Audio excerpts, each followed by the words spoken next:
राधे। जय श्री कृष्ण। तो श्रद्धालु का प्रश्न है कि मोबाइल की कार्य प्रणाली से पुनः समझाइए कि मृत्यु के साथ क्या क्या जाता है। ठीक है ना। अब आपका जो मोबाइल है ना, वो आप है, और मोबाइल है वो आपका इंटरनेट से जुड़ा हुआ है, यानी गूगल के सर्वर से, जो आपके हाथ में नहीं है। ऐसा नहीं है कि आप इंटरनेट से जुड़े जुड़े कोई ऐसा काम कर दें गूगल को नहीं पता हो या उसके वहां पर सेव नहीं हो, ये आपके बस की बात नहीं है। तो आपका जो शरीर है ना, वो तो है मोबाइल, और जो परब्रह्म है ना, उसी का एक डिपार्टमेंट मान लो आप, चित्रगुप्त जी या यमराज जी, वो एक काल्पनिक है।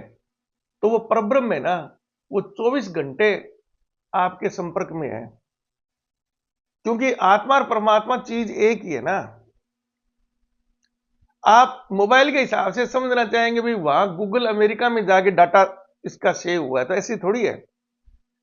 वो डाटा आपका जो सर्विस प्रोवाइडर है इंटरनेट का इंडिया में, जैसे एयरटेल है या जियो है, तो उसके सर्वर में भी हो, वो सब जगह है। वो उसको कोई भी स्टोर कर सकता है, बीच में जितने भी लिंक आएंगे ना वो सारे के सारे स्टोर कर सकते हैं। तो आप यही मान लो कि संपूर्ण ब्रह्मांड में ये सेव हो रहा है। जो आप क्रियाकलाप कर रहे हैं, चित्रगुप्त जी को भी मत मानो, आप धर्मराज जी को भी मत मानो, केवल परब्रह्म को ही मान लो। ये हार्ड डिस्क वगैरह, ये जो यूएसबी वगैरह किसकी बनी हुई है? पंचभूतों से ही तो बनी हुई है, उन्हीं परमाणु अणुओं से ही बनी हुई है ना। और वही परमाणु अणु से आप और हम, पूरा ब्रह्मांड, पृथ्वी, सब लोग बने हुए हैं।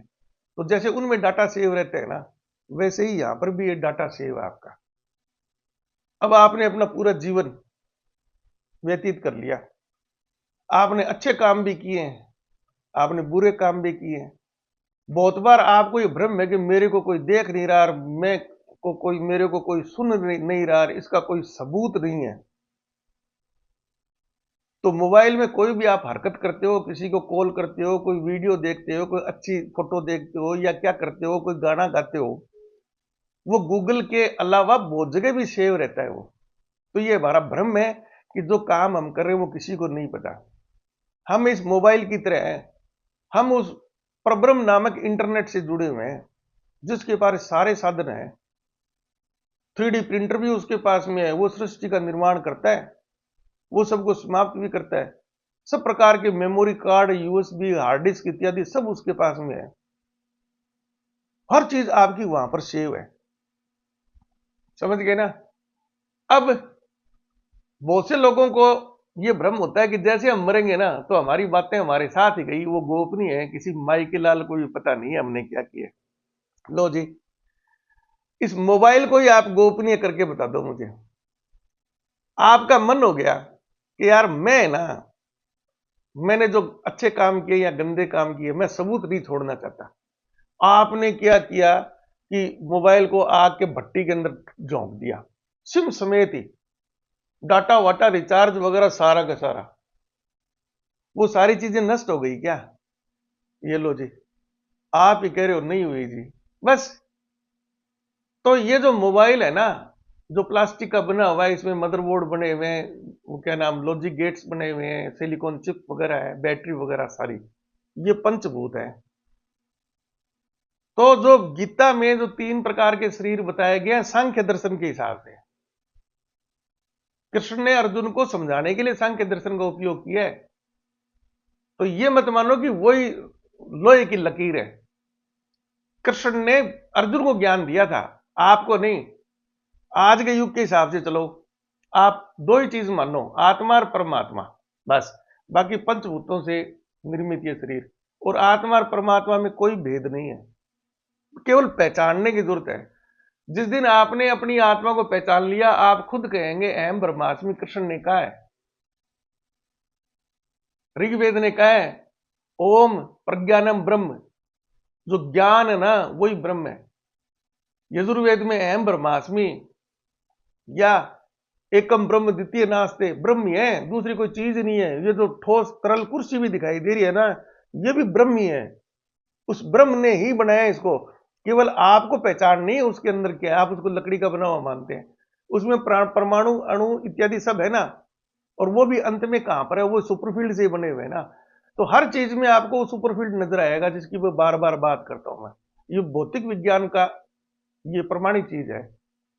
मोटे रूप से देखोगे कि मेरा शरीर है, ये कुर्सी है, और गहराई में जाओ फिर कहोगे जो लकड़ी है, और गहराई में जाओ कि जी हाइड्रोजन कार्बन और ऑक्सीजन इत्यादि के परमाणु है ये, और गहराई में जाओ कि जी प्रोटॉन इलेक्ट्रॉन और न्यूट्रॉन, और गहराई में जाओ कि जी वो तो ऊर्जा है, E बराबर mc²। और गहराई में जाओ कि ऊर्जा किस रूप में है, कि जी वो तो अमूर्त रूप में है, वो कोई भी रूप धारण कर लेती है उचित परिस्थितियों में। तो वो ऊर्जा किस चीज से बनी हुई है, वहां पहुंचोगे तो 4 प्रकार के बल मिलेंगे, 4 प्रकार के फील्ड मिलेंगे। आगे निष्कर्ष उसका करोगे, निकालोगे तो लो जो एक ही प्रकार की है, वो एक ही चीज है सुपरफील्ड। उसी से सारे इलेक्ट्रॉन प्रोटॉन परमाणु अणु इत्यादि बनकर हम बने हुए कुछ भी। तो गहराई से देखोगे तो सब में वो एक ही चीज है। हमारी आत्मा भी वही है, हमारा शरीर भी वही है, उसी से ही बना है, उसी एक चीज से। जैसे मिट्टी है, मिट्टी से आपने खिलौना बना दिया, मूर्ति बना दी, घोड़ा बना दिया, मटका बना दिया। अब कहोगे जी मटका और घोड़ा और ये सब मूर्तियां ये अलग अलग है, सबको चूरा कर दो, जो पहले मिट्टी थी ना वैसे की वैसी मिट्टी नहीं मिल जाएगी आपको। तो वो परब्रह्म ही है, हम सब उस मिट्टी से बने। आप ये मान लो मिट्टी है, ये पूरा ब्रह्मांड उसी से बना हुआ है। ये केवल हमारा भ्रम है कि हमारा कोई मन अलग है या आत्मा अलग है या कोई परमात्मा अलग है। वो जो ग्रंथ हम ये लिखा ना, वो ज्ञान रूपी जो माया पर छाई हुई है ना, वो इसको पहचानने नहीं देती। बाकी चीज तो वही है। जिस दिन आपको मेरी तरह ज्ञान हो जाएगा ना, उस दिन सब चीजें आपको इसी प्रकार से स्पष्ट हो जाएंगी। अब ये जो पंचभूतों से निर्मित जो मोबाइल है, जला दो आप, जल गया ना। ये पंचभूत से शरीर ही नष्ट हुआ, और वो भी शरीर नष्ट हुआ नहीं है, वो वापस पंचभूत में मिल गया। जैसे मटका था ना, बनने से पहले मिट्टी था, और मटके को नष्ट कर दो तो वो फिर मिट्टी पाउडर रूप में हो जाएगा। नष्ट ये भी नहीं हुआ है, लेकिन एक पुनर्जन्म के रूप में इसको देखना चाहें तो इस मोबाइल से जो जो क्रियाकलाप आपने किए थे उसको आप आत्मा मान लो, स्मृति मान लो, बुद्धि मान लो, वो सारी की सारी सुरक्षित है। कहां पर? गूगल के सर्वर में। तो वो परब्रह्म के पास में वैसे की वैसे सुरक्षित है, और उस परब्रह्म के पास में 3D प्रिंटर है। आप कहोगे जी मेरा नंबर वापस कैसे आएगा? लो जी, किसने कह दिया नंबर नहीं आएगा? आप गूगल को फोन करो कि जी मैंने मोबाइल चेंज कर लिया है, लेकिन क्या नाम, जो भी आपका ऐप है वहां पर जो भी सर्वर है आपका, जैसे एयरटेल की सिम थी तो एयरटेल के ऑफिस में दो, जो मेरा डुप्लीकेट नंबर दे दो आप, तो एयरटेल आपसे पूछेगा ही नहीं नंबर कौन सा था। आपने जो फोटो वगैरह लगाई आईडी, उसी से उसको पता लग गया आपका ये मोबाइल नंबर था। सिम दूसरी मिलेगी, नंबर आपका वही आएगा। और जैसे ही आप वो मोबाइल, उस सिम है वो आपके अपने इसमें नए मोबाइल में जोड़ेंगे, डाल लेंगे, है ना। आप चेक कर लो नए मोबाइल में टोटल आपके व्हाट्सएप की चैट वैट पिछले जन्म के जो सारे कुकर्म थे वो आ गए वापस, अगले जन्म में आ गए। तो ये मोबाइल ये साबित कर रहा है कि जब मृत्यु होती है तो हमारा कुछ भी नष्ट नहीं होता। केवल देखने में लगता है ये जो स्थूल शरीर है ना, पंचभूतों से निर्मित, ये जलकर भस्म हुआ है। भस्म वो भी नहीं हुआ, वो भी वापस पंचभूतों में मिला है मटके की तरह। जब इस प्रकार से आप समझेंगे ना, आपको तुरंत ही परब्रह्म का साक्षात्कार और आत्मसात आप परब्रह्म में कब होएंगे? जब कृष्ण भगवान ने कहा है ना बिल्कुल निष्काम कर्म करना है, चारों आश्रमों के हिसाब से। 2 आश्रम तो बहुत जरूरी है, ब्रह्मचर्य आश्रम और गृहस्थ आश्रम। संन्यास आश्रम में आप इस पर मनन कीजिए, आत्मसात होने के लिए ध्यान कीजिए, समाधि लीजिए, योग कीजिए, सब कुछ कीजिए, दूसरों से शास्त्रार्थ करिए आपके ज्ञान में वृद्धि करने के लिए। अगर कोई उसमें त्रुटि है तो उसको दूर करने के लिए यह संपूर्ण प्रक्रिया है इसकी। धन्यवाद। इसको प्रचारित प्रसारित करो, और ये श्रृंखला जब तक सभी प्रश्न समाप्त नहीं हो जाएंगे, नए नए भी आ रहे हैं, लेकिन नए प्रश्नों को अभी मैं इसलिए नहीं ले रहा कि बहुत से लोगों में जो प्रश्न आए हुए हैं ना, उन्हीं के ही उत्तर में उनके उत्तर मिल जाएंगे। बाकी आप अलग से प्रश्न, बिल्कुल ऐसा कोई प्रश्न आएगा जो पीछे वाले प्रश्नों में शामिल नहीं है, उसको जरूर शामिल करेंगे। प्रश्नों के उत्तर से ही आपको पता लगता रहेगा कि किन किन व्यक्तियों ने यह प्रश्न पूछा था। और बाकी जिनके मान लो कि मन में भी प्रश्न नहीं कर पाए हैं तो उनकी जिज्ञासा समाप्त हो जाएगी, तो वो प्रश्न अपने आप ही उसको उत्तर मिल जाएगा। धन्यवाद।